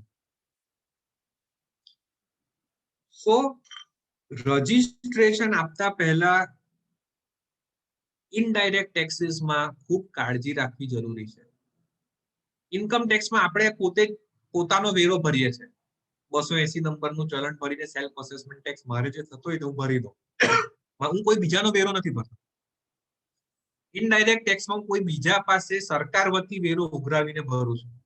એટલે હું ટ્રસ્ટેબલ વ્યક્તિ છું કે નહીં એસર્ટેન કરવું જ પડે, જે નથી થયું. આ નહીં થયું એના કારણે બોગસ બિલિંગ આપણે સૌ જાણીએ જ છે. હજારો કરોડોના કૌભાંડ થયા અને થઈ રહ્યા છે. hundreds of people have been arrested. હજી કેટલાની ધરપકડ ચાલુ છે ને ચાલતી રહેશે ઘણા લાંબા સમય સુધી. પણ ગવર્મેન્ટને આ વસ્તુની મોડે ખ્યાલ આવી કે અમે સિમ્પ્લિફિકેશન માટે ફ્રોડસ્ટર્સને, લેભાગુ લોકોને બહુ મોકળું મેદાન આપી દીધું. Having realized that, now they have made significant changes in the registration process. So what are the major changes? મુખ્ય કહી શકાય એવા કયા ચેન્જીસ રજીસ્ટ્રેશનમાં કરવામાં આવ્યા છે? સેન્ટ્રલ એક્સાઇઝના જમાનામાં તો ફેક્ટરી પ્લાનની બ્લુપ્રિન્ટ આપવી પડતી હતી અને પેલો રેન્જ વાળો ઓફિસર કે ગાડી ભીજવાઓ એટલે ગાડી લઈને જવાનું, આપણી ફેક્ટરીમાં આવે તો મશીનરી છે કે નહીં જોઈ, ઇલેક્ટ્રિક મીટર કનેક્શન જોઈ, દરેકે દરેક વસ્તુ તપાસે, પછી પાછો પોતાની ઓફિસમાં જાય, રિપોર્ટ લખીને રેન્જ ફિઝિકલ વેરિફિકેશન રિપોર્ટ કહેવાય. રેન્જ ફિઝિકલ વેરિફિકેશન રિપોર્ટ ડિવિઝનમાં જાય, એસી પોતાની રીતે વેરિફિકેશન કરે અને પછી આસિસ્ટન્ટ કમિશનર રેન્કનો ઓફિસર રજીસ્ટ્રેશન પ્રમાણપત્ર ઇસ્યુ કરો. તમે નંબર અપ્લાય કર્યો પછી મહિને 2 મહિને નંબર આવે. They don't never issued number that easily. GST ના જમાનામાં પણ આ જ પરિસ્થિતિ આવવાની છે, કારણ કે લોકોની મેન્ટાલિટી હજી આપણે ત્યાં એવું કોઈ ચેન્જ થઈ નથી. ભાઈ જ્યાં થાય ત્યાં સરકારનું કરી નાખવાનું, એનું that is what is going on. એટલે સૌથી પહેલા તો જે ડીમ્ડ રજીસ્ટ્રેશન ને એકોમ્પનેડ રજીસ્ટ્રેશન નો પીરિયડ હતો ને તે 7 days નો કરી નાખ્યો. પછી રૂલ 9 સબ રૂલ 1 માં ન્યુ પ્રોવાઇઝો ઇન્સર્ટ કરી એ લોકોએ. આપણે સૌ હવે નંબર પ્રેક્ટિસની શરૂઆત જ નંબર મેળવવા છે, કોઈ પણ અસીલ આવે તો ખૂબ ધ્યાન રાખવા જેવી બાબત છે. રૂલ 9 સબ રૂલ 1 માં પ્રોવાઇઝો ઇન્સર્ટ કર્યો અને શું લખ્યું? A person other than person notified under subsection 6D of section 25 fails to undergo authentication of Aadhaar number as specified in sub rule 4A of rule 8 or does not opt for authentication of Aadhaar number. Aadhaar number authentication જે OTP મારફતે થાય છે તે એના કેસમાં કર્યું પણ શક્ય ન બન્યું. It failed or he didn't select that Aadhaar authentication option at all. એને ઓપ્શન હતું કે આધાર ઓથેન્ટિકેશન કરે, એને સિલેક્ટ નહીં કર્યું અથવા કર્યું તો એ ફેલ થઈ ગયું. અથવા the proper officer with the approval of an officer authorized by the commissioner not below the rank of assistant commissioner deems it fit to carry out physical verification of places of business. The registration shall be granted within 30 days of submission of application after physical verification of the place of business in presence of the person desirous of getting himself registered in the manner provided under Rule 25 and verification of such documents as the proper officer may deem fit. और शब्द છે, તમે આધાર નંબરમાં select નહીં કર્યું તો compulsory physical verification થશે. તમે આધાર નંબરમાં સિલેક્ટ કર્યું પણ ફેલ ગયું તો પણ કમ્પલસરી ફિઝિકલ વેરિફિકેશન થશે. તમે આધાર નંબરમાં સિલેક્ટ કર્યું અને સક્સેસ થયું, આધાર વેરિફિકેશન થઈ ગયું, તો પણ આસિસ્ટન્ટ કમિશનરને એવું લાગે છે કે it is necessary to verify the premises. He can come to a premise and verify that, and after that he may grant registration. પહેલા ફિઝિકલ વેરિફિકેશનની જોગવાઈ શરૂઆતના કાયદામાં તો નહોતી. ત્યાર પછી અમેન્ડમેન્ટમાં એવું આવ્યું કે નોંધણી નંબર આપ્યા પછી વેરિફિકેશન કરી શકાય. પણ હવે એવું આવ્યું કે નોંધણી નંબર આપતા પહેલા જ ચેકિંગ કરી લેવાનું. And these provisions by days to come will become more and more strict. GST number જે હસતા રમતા મળી જતો હતો કે આપણા ઓફિસના કોઈ પણ સ્ટાફ મેમ્બર પણ કરીને આપણને નોંધણી નંબર આપી જાય, એવું નહીં. હવે સીએ એ પર્સનલી ઇન્વોલ્વ થવું પડશે. અને બીજી વસ્તુ કે જ્યારે પણ ક્લાયન્ટનો નોંધણી નંબર તમે લો છો, એમાં પૂછે છે તમને કે વોલન્ટરી રજીસ્ટ્રેશન છે કે કમ્પલસરી છે. તમે એમાં કેઝ્યુઅલ એપ્રોચ ના રાખો. તમે એવું બતાવો કે મેન્ડેટરી રજીસ્ટ્રેશન છે, કે મારું ટર્નઓવર 20 લાખ અથવા 40 લાખથી ક્રોસ થઈ ગયું છે, એટલે હું આ નંબર મેળવું છું.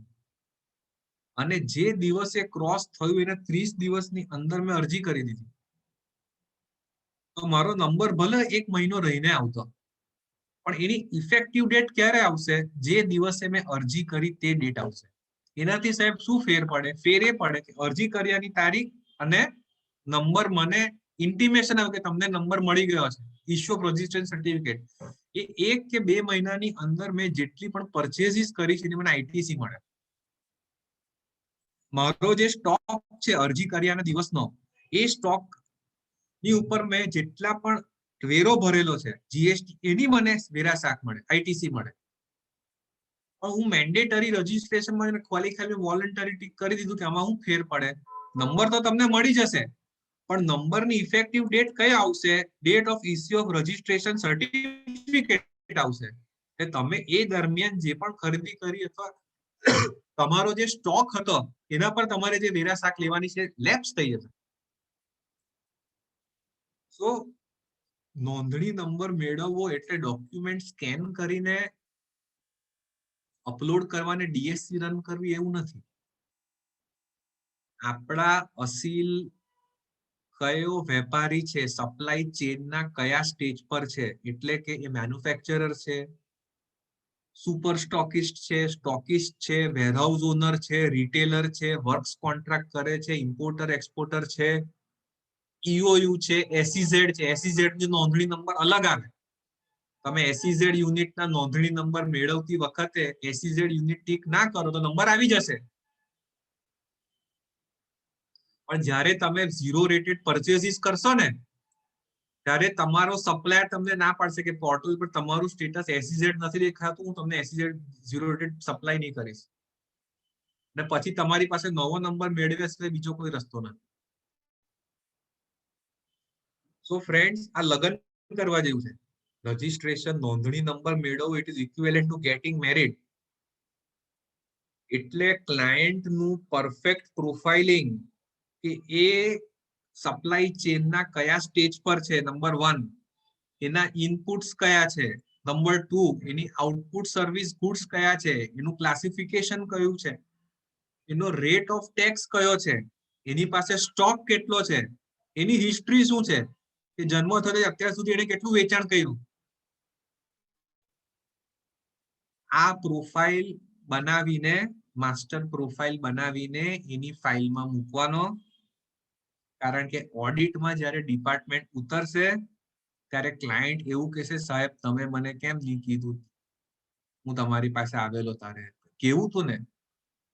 આપણે કહેતે તો પણ અમુક કામ નહીં જ કરવાનો હતો, પણ આપણે નથી કીધું ને એટલે આપણને એમ કે તમે નહીં કીધું ને એટલે મેં કર્યું, તમે કહેતે તો નહીં કરતું, આમ કહીને ઉભો રહી જાય. Therefore, તમારી પાસે કેટલી પણ 100, 200, 300 જે ફાઇલ હોય તે હજી પણ મોડું નથી થયું, અને આપણી ઇન્સ્ટિટ્યૂટની પણ ગાઈડલાઇન્સ કે તમે ક્લાયન્ટ માસ્ટર બનાવો. મારી ઓફિસમાં એક ક્લાયન્ટનું માસ્ટર મેં નથી બનાવ્યું, ટાઈમ જ નથી મળતો. એવું નથી કે કામ કરીએ છીએ, ઇતર પ્રવૃત્તિમાં સમય જતો હોય, પણ બનાવવું જોઈએ. હું બનાવવાનો પ્રયત્ન કરીશ અને તમે પણ કરજો. Client master is important. Rule 9 sub rule 2, એમાં પણ નવી પ્રોવાઇઝો ઇન્સર્ટ કરી છે અને એમાં એ જ લખેલું છે કે a person other than a person notified under sub rule 6D of section 25 fails to undergo authentication of Aadhaar number as specified in sub rule 4 of rule 8 or does not opt for authentication, or the proper officer after carrying out physical verification is not satisfied, તો REG 03 માં તમને notice issue કરી શકે કે તમે clarification આપો.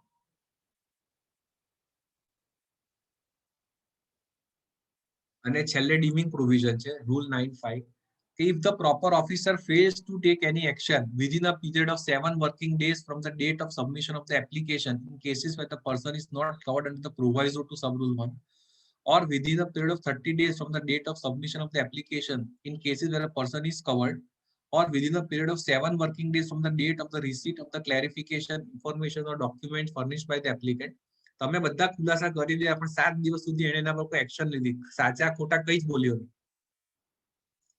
The application for grant of registration shall be deemed to have been granted. જે પેલા 3 દિવસમાં નંબર પડીએ તો હવે 1 મહિનો કરી નાખે. That is after physical verification. And this will be more and more stricter. Input tax credit ને લાગતા અમુક ચેન્જીસ સમરીલી જોઈ લઈએ આપણે. રૂલ 36 સબ રૂલ 4 માં આપણને એવું કહ્યું છે કે 2A અને હવે 2B પ્રમાણે જેટલી આઈટીસી હોય એ જ તમારે 3B માં લેવાની છે, subject to a modification of 10%. પહેલા 20% હતું, હવે 10% થઈ ગયેલું. 10% ઉપર તમે લઈ શકો 2B માં. 2B માં જે દેખાતું હોય તેના 10% ઉપર લઈ શકો, પણ 22/12/2020 થી 10% નો રેશિયો ઘટાડીને 5% કરી નાખવામાં આવ્યો છે. Now only variation of 5% from 2A and 2B is allowed. 36 ની અંદર new rule 2A has been introduced where a comparison of the returns furnished by a registered person under section 39 ની અંદર હું એક જ રિટર્ન ફર્નિશ કરું છું 3B. 3B ને હવે એ લોકો શેની સાથે કમ્પેર કરશે? The details of outward supplies furnished in form GSTR1. GSTR1 માં સામેવાળી વ્યક્તિને ક્રેડિટ પાસ ઓન કરવા 1 કરોડનું વેચાણ બતાવી દીધું, પણ 3B માં લાખ રૂપિયા બતાવું છું. Or the details of inward supplies derived based on the details of outward supplies furnished by his suppliers. 3B માં 1 કરોડ રૂપિયાની આઈટીસી લઈ લીધી, પણ 2B માં લાખ રૂપિયાની જ છે. બંને બાજુનું કમ્પેરિઝન કરે છે. મારું 3B રિટર્ન ચેક કરશે સિસ્ટમ આ ન્યુ રૂલ 2A પ્રમાણે, અને એમાં શું ચેક કરશે? 3B ના 2 પાસ આઉટવર્ડ સપ્લાય એ મારા GSTR1 સાથે ચેક કરશે અને મારી આઈટીસી એ મારા 2B સાથે ચેક કરશે. System will check. Or such other analysis. આ લોકો data analytics using artificial intelligence કરી રહ્યા છે. દિલ્હીમાં આનું સેન્ટર છે, financial intelligence unit or FIU. As may be carried out on the recommendations of the council, show that there are significant differences or anomalies indicating contravention of the provisions of the act or the rules made thereunder, leading to cancellation of registration of the said person. એનું registration cancel થઈ શકે એમ છે. His registration first shall be suspended and the said person shall be intimated in form GST REG 31. આ નવી notice કાઢી છે. REG આ તમને કોઈ ઓફિસરનું ઇન્ટરવેન્શન જરૂરી નથી. This shall be system generated. There's 7000 notice issue કરી છે સુરતમાંથી CGST વાળાએ આ મિસમેચ ના લીધે. REG 31. By sending or communicating to his email address provided at the time of registration, highlighting the said differences and anomalies and asking him to explain within a period of 30 days as to why his registration shall not be cancelled. પહેલા email આવતા હતા ઓફિસરોના કે આ difference explain કરો. કશે એવું નથી લખાવ કે તમારો નોંધણી નંબર કેન્સલ કેમ નહીં કરવો જોઈએ. નોંધણી નંબર કેન્સલ કરવો એટલે વેપારીને મારી નાખવો. યુ આર મર્ડરિંગ હિમ. જે તારીખથી નોંધણી નંબર કેન્સલ થાય એ તારીખ પછીની તમામ ખરીદી એ તારીખનો સ્ટોકની આઈટીસી નહીં મળે. લેજરમાં બેલેન્સ હોય તે લેપ્સ થઈ જાય. એના જેટલા રિટર્ન ભરવાના બાકી હોય ને એને વેચાણનો જે વેરો ઉઘરાવેલો હોય એના કસ્ટમરને ક્રેડિટ નહીં મળે. નોંધણી નંબર કેન્સલ થવો એટલે વેપારી મરી ગયો. It is the worst action that can be taken against a registered person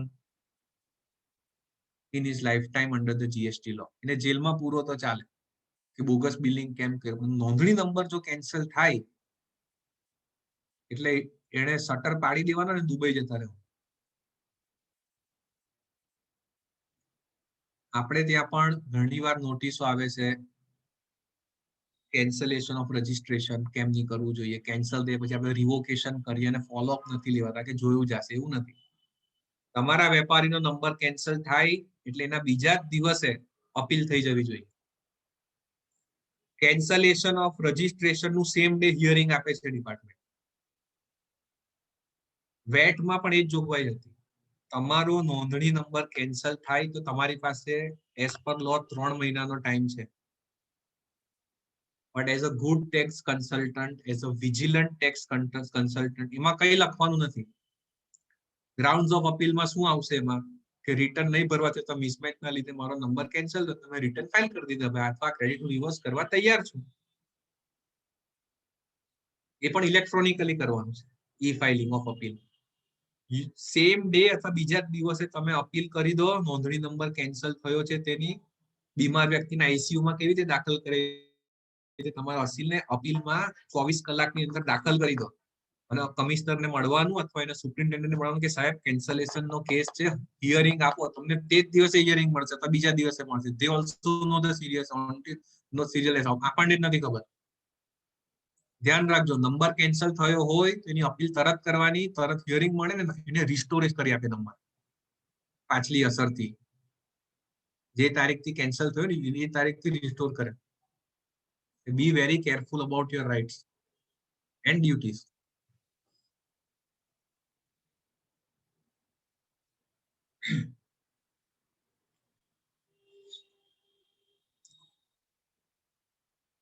So friends, this was my submission regarding recent amendments. We still have 20 good minutes.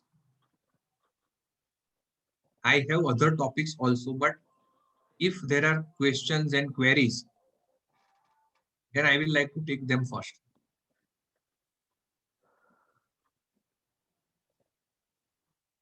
Members can ask their queries.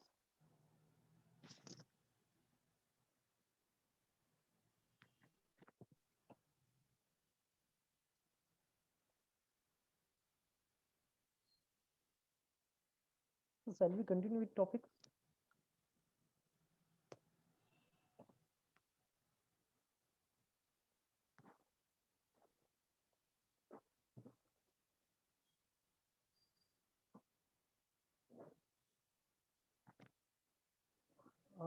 Sir,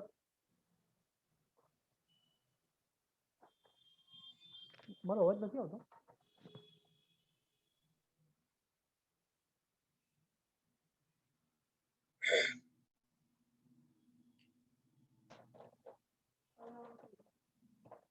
Hello.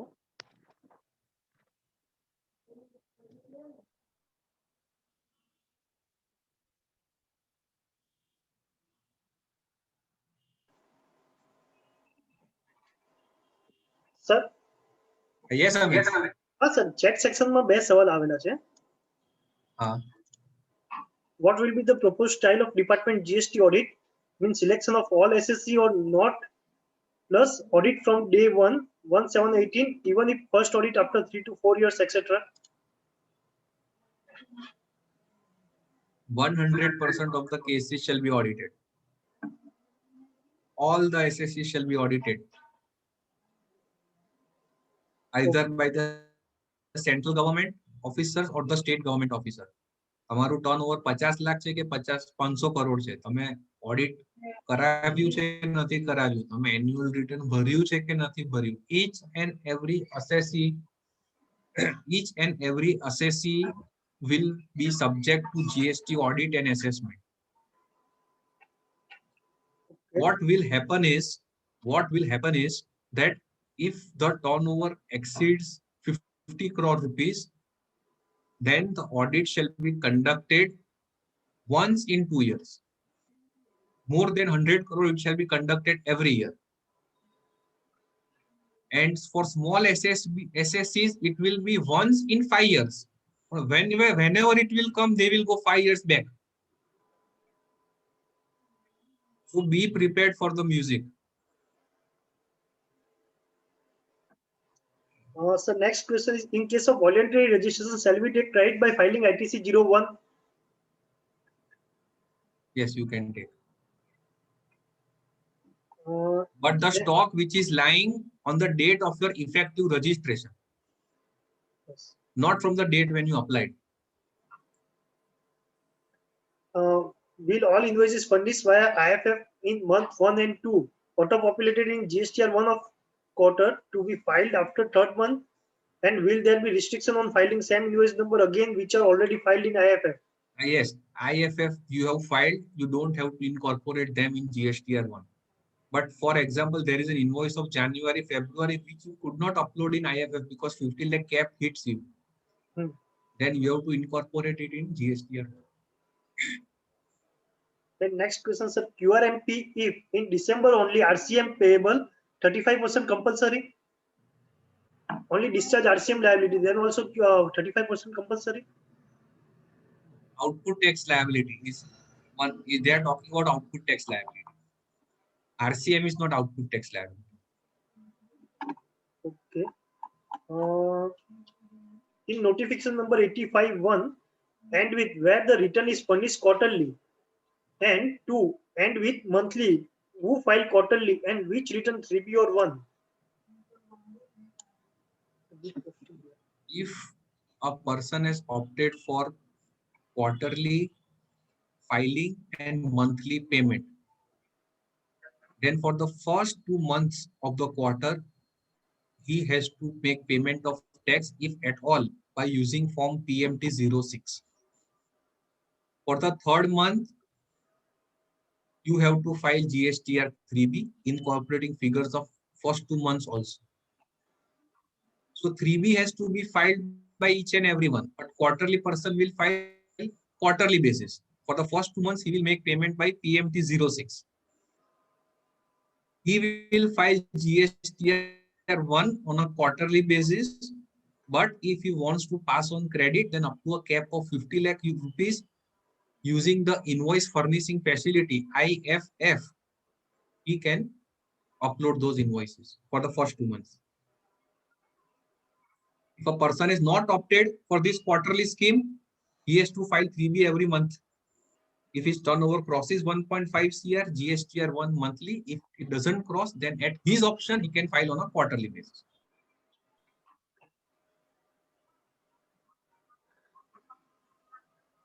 Member may ask their questions.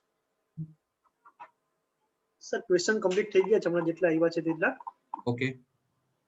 If supplier file quarterly GSTR 1, then said purchase will not reflect in our GSTR 2A. Hence, to the extent ITC sort is available.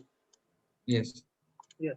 That problem is there. For that, you have now 5% margin that over and above you can take what is being depicted in 2A. First it was 20, then it is 10, and now it is only 5%. Okay. In notification 92/2020, section 131 of Finance Act was amended to omit the words whether or not for a consideration. What will be its effect on free supply of samples? Free supply, see.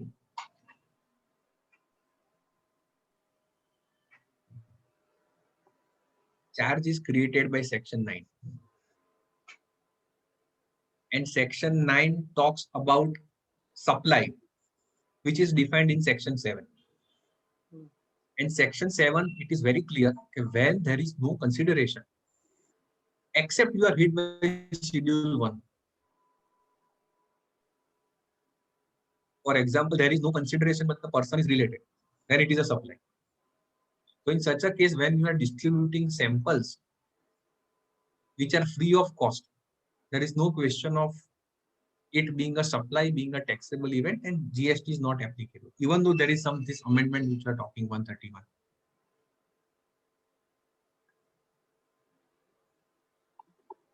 If company provides subsidized lunch and bus facility to its employees, I think GST implication on that. Employer and employee are deemed to be related.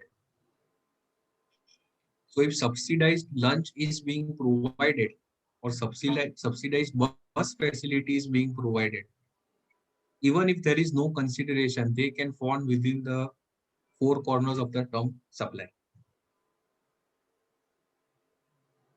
But then if the salary, contract of salary, if it is properly drafted and that transportation is within the scope of the employer, then it cannot be treated as a subsidy, because employer is providing transport because of contract of employment he was obligated to provide. He is providing subsidized lunch because as per the contract he was obliged to provide.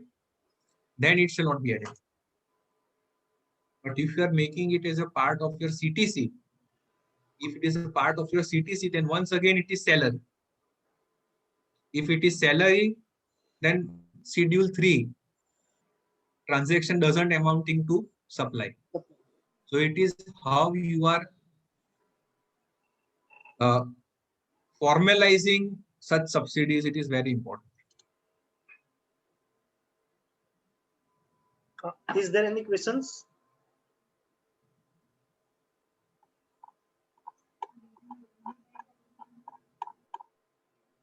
Sir, questions are completed, I think.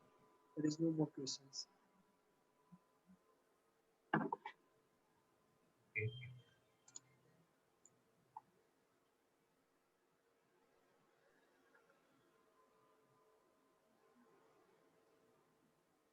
So friends, quarterly return, monthly payment, be very careful with the scheme.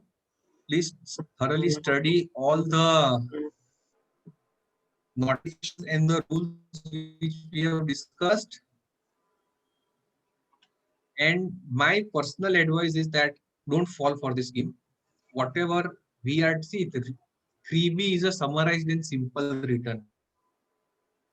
આજે ખૂબ જ લાંબુ કોઈ procedural મોટું return હોય તો આપણે એવું વિચારી શકીએ કે ભાઈ મહિનાની જગ્યાએ 3 મહિને એકવાર ભરીએ. 3B is a simple return. એટલે એને મહિને મહિને ભરવામાં કોઈ ઇશ્યુ નથી. ને બીજું ટેક્સ પેમેન્ટમાં તો કોઈ રિલીફ છે જ નહીં. PMT 06 તો ભરવાનું છે ને પાછી ગણતરી કરવાની 35% વાળી. So it is advisable you don't. My personal advice, which anyone can disagree, but my advice is that don't go for this scheme. Continue your 3B, and if 1.5 CR below, you go for quarterly GSTR 1. Above, you file monthly GSTR 1. This is what I suggest. Second very common question is regarding input tax credit. Many chartered accountants face that clients are not ready to forego that much ITC which is not being reflected in 2A. કે સાહેબ મારી પાસે તો bill છે ને, મેં તો માલ લીધો છે ને, હું તો ક્રેડિટ લેવાનો, 2A માં એને નહીં ભર્યું, એમાં હું શું કરું? આ એક જનરલ પ્રોબ્લેમ દરેક કન્સલ્ટન્ટનો છે. પણ we don't have to agree with the client. એટલે આપણે કાયદામાં જે જોગવાઈ હોય તે જ કહેવાની કે તને નહીં મળે, તું લેશે તો તને 24% વ્યાજ લાગશે, તને પેનલ્ટી થશે, છતાં પણ તું તારા જોખમે લે. જો કોઈ નોટિસ આવશે તો અમે જવાબ આપશું, આની તું તૈયારી રાખજે.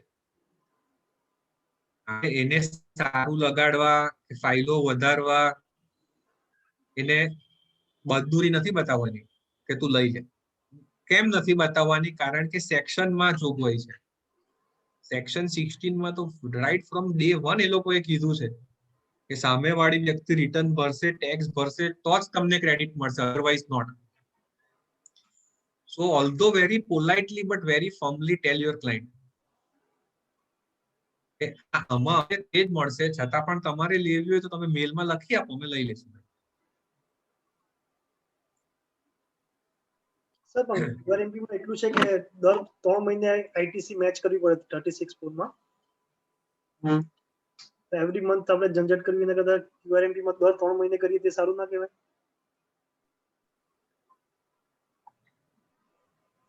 એમાં કેવું છે કે problem is that in most of the SME cases કે ભાઈ 10-12 કરોડ વાળી પણ કંપનીઓ એમાં ફૂલ ટાઈમ એકાઉન્ટન્ટ હોતો નથી.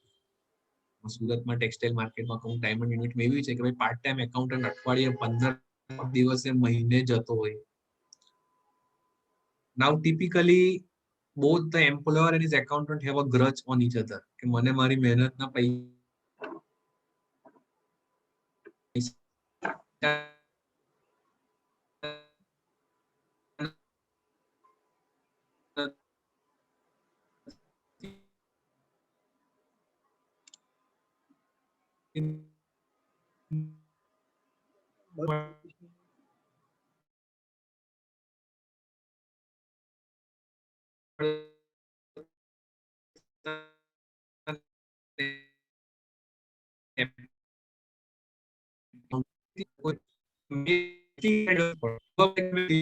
અને